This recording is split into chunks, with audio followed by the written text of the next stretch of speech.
नमस्कार। आपसे मेरा नाम है अशोक यादव एडवोकेट और मैं आप सभी के लिए लीगल एडवाइस से वीडियोस अपलोड करता हूं जो कि आप सब लोग लाइक करते हैं, पसंद करते हैं, शेयर करते हैं और सब्सक्राइब भी करते हैं। अब तक नहीं किया है तुरंत करिएगा और दूसरे लोगों तक भी इस जानकारी को जरूर शेयर करिएगा। देखिए, ऐसे बहुत सारे हस्बैंड्स हैं या फिर उनके माता पिता हैं जो ये कमेंट करते हैं वीडियो में कि सर हमारे बेटे पे तो कोई संपत्ति है ही नहीं, वो कुछ कमाता भी नहीं है।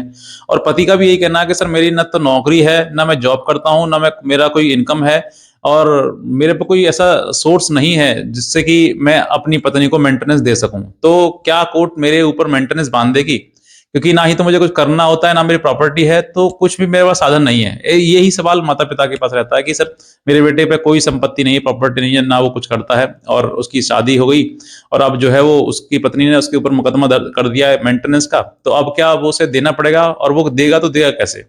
तो देखिए, इस तरीके की जो कंडीशन है, सवाल है जो आपके भी मन में होंगे जब आप वीडियो देख रहे हैं इस चीज के लिए कि पति के पास कुछ होता नहीं है, ना ही तो उसके पास कोई प्रॉपर्टी है, ना कोई उसकी इनकम है और जो इनकम वो करता था पहले वो उसने छोड़ दी है। तो दोनों में जो समय जो है जो मतलब डिफरेंशिएशन है वो अलग-अलग है। अगर आपने जॉब की और जॉब छोड़ दी तो अलग बात है और अगर आपके पास में कोई ऐसा सफिशिएंट मीन्स है ही नहीं, मतलब कोई भी ऐसा साधन आपके पास आय का है ही नहीं या फिर आप जॉब नहीं करते हैं या फिर आप पढ़े लिखे भी नहीं हैं या फिर आपके पास कुछ भी ऐसा मतलब कार्य धंधा नहीं है जिसके कारण आप अपनी पत्नी को मेंटेन कर सकें, तो फिर पति जो कोर्ट जो है वो ऐसे अवस्था में क्या करता है?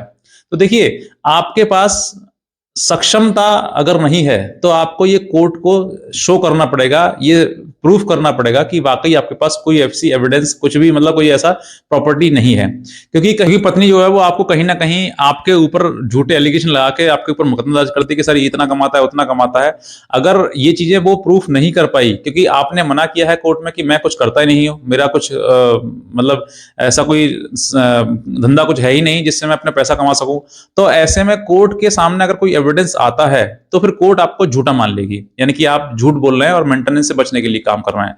और अगर आपके पास सफिशिएंट बाकी कोई मतलब ऐसा कोई आधार नहीं है जिससे कि आप किसी प्रकार से अपनी पत्नी को मेंटेन कर सकें, उसकी जो मेंटेनेंस की रकम है उसको आप दे सकें, तो ऐसे अवस्था में जो है आपको ये बात प्रूफ करनी पड़ेगी कोर्ट में कि मेरे पास कुछ ऐसा नहीं है। क्योंकि अगर मेरे पास होता तो मैं भी एक सक्षम होता और उस तरीके से आप कोई भी ऐसा कोई काम भी नहीं करते हैं, ना ही आप कुछ काम करने में सक्षम हैं या फिर हो सकता है आप विकलांग हो या हो सकता है कि आप भीख मांगते हो या कुछ भी इसके अन्य कोई कारण हो सकता है जिसकी वजह से या फिर आप पूर्णतः अपने माता पिता पर डिपेंड हो।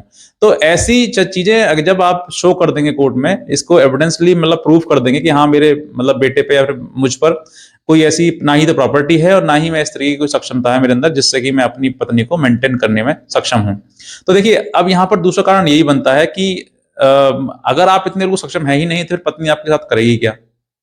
कोर्ट भी ये तो देखता है कि मान लीजिए आपके पास सक्षमता नहीं है तो फिर पत्नी आपके पास करेगी भी क्या? हो सकता है उसने आपको आपको छोड़ दिया हो और इसी कारण छोड़ दिया हो। तो ये भी चीजें देखी जाती हैं। तो अगर आप ये बात अपने मतलब न्यायालय में जो है अपने अधिवक्ता के द्वारा इस बात को साबित कर देते हैं कि आपके पास वाकई कोई मतलब प्रॉपर्टी या इनकम या किसी प्रकार से एसेट्स आपके पास नहीं है, तो फिर कोर्ट में क्या करती है इसमें कि कोर्ट में देखिए, कोर्ट जो है वो अकॉर्डिंग टू लॉ चलती है। तो सेक्शन 125 सीआरपीसी या फिर 144 बीएनएसएस, अगर ये दोनों धाराएं हैं जो कि मेंटेनेंस देने के लिए पत्नी लगाती है, इसका इस्तेमाल करती है।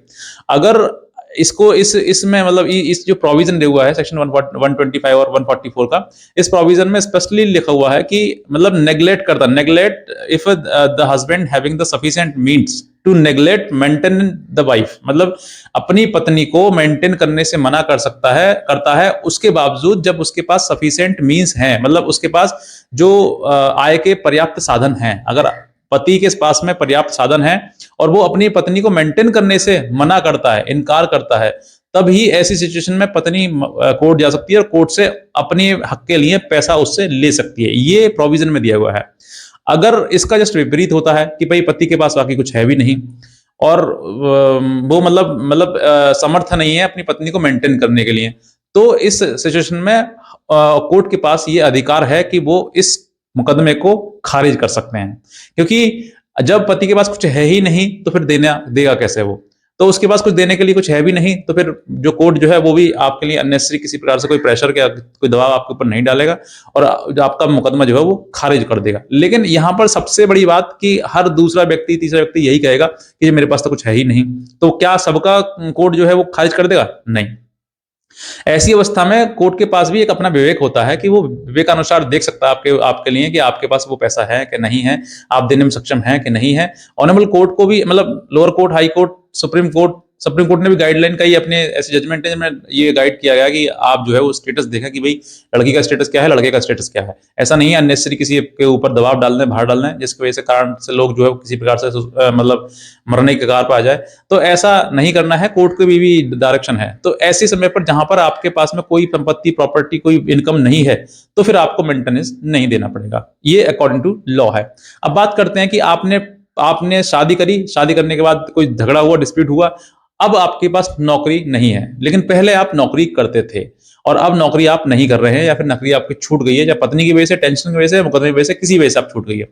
इसका मतलब साफ है कि आप सक्षम हैं नौकरी करने के लिए। अब आप नहीं कर रहे हैं, तो वो कारण आपका हो सकता है आपकी पत्नी हो, या फिर आपके ऊपर झूठे मुकदमे दर्ज कराए हैं वो हो, लेकिन आप इतना सक्षम है कि आप मेहनत कर सकते हैं, काम कर सकते हैं। तो मेहनत या काम कर सकते हैं और आपने अब नौकरी छोड़ दी है, तो फिर कोर्ट इसको नहीं मानेगा, क्योंकि अब आपने किसी प्रकार से या तो छिपा रहे हैं, या फिर झूठ बोल रहे हैं, या फिर आपके पास नौकरी नहीं है, तो आप नौकरी सर्च करिए। ये चीजें आपको अपने एंड पर देखनी है कि वाकई पहले मैंने नौकरी करता, अब नहीं, छोड़ दी है मैंने, तो आप इसका मतलब सक्षम है, समर्थ है आपकी, आप नौकरी कर सकते हैं। तो बस मैं इतना ही कहना चाहूंगा। और अगर आप नए हैं तुरंत सब्सक्राइब कर लें, दूसरे लोगों तक जरूर इस वीडियो को शेयर करें। और भी कोई लीगल हेल्प अगर आप हमसे चाहते हैं, तो आप हमारे दिए हुए नंबर पर हमें संपर्क कर सकते हैं। आज का वीडियो देखने के लिए आपसे बहुत धन्यवाद।